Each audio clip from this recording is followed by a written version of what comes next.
नमस्कार बंधुरा आपनारा केमन आছেন। আমি ভালো আছি। আমি আজকে আবার একটা রেসিপি নিয়ে এসেছি।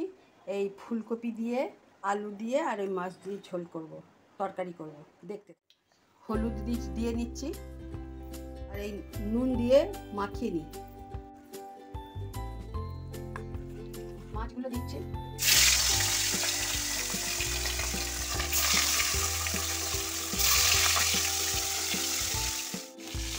মাছ ভাজাটা হয়ে গেছে।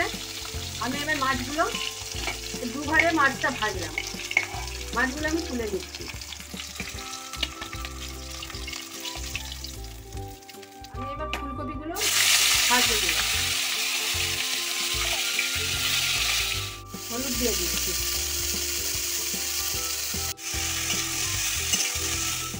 এবার ভেজে নিচ্ছি।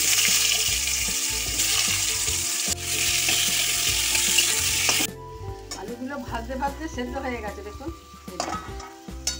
আলুগুলো ভাজতে ভাজতে সেদ্ধ। আমি এবার আলুগুলো তুলে দিচ্ছি। দুটো লঙ্কা ফোড়ন দিয়ে দিলাম,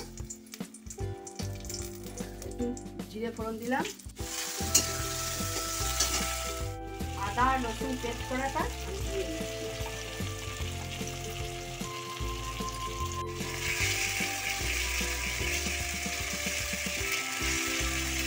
আমার কষা হয়ে গেছে। আমি এর মধ্যে এই ধনে জিরে হলুদ লঙ্কা গুঁড়ো দিয়ে দিলাম। এই যে একটু জলও দিয়ে দিচ্ছি। মশলাটা কষা হয়ে গেছে, আমি এই আলুগুলো দিয়ে দিচ্ছি।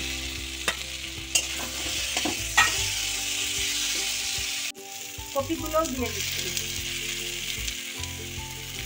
এতে আমি নুন দিচ্ছি, স্বাদের জন্য একটু মিষ্টি দিচ্ছি। আমি এখন একটু চাপা দিয়ে দিলাম। এই ঢাকাটা আমি খুললাম, ঝোলটা মাঝখানে আমি দিয়ে দিচ্ছি। আমি এখন একটু চাপা দিচ্ছি। দিয়ে ফুলকপি আলু দিয়ে আমার এই তরকারিটা হয়ে গেছে। আমি এবার নামিয়ে দিচ্ছি। এই যে আমার এই তরকারিটা হয়ে গেল। বন্ধুরা, আপনাদের যদি ভালো লাগে আমার চ্যানেলটাকে অবশ্যই সাবস্ক্রাইব করবেন, ভালোবাসা দেবেন। আজকের মতন এখানেই, আবার একটা দেখা হবে অন্য ভিডিওতে।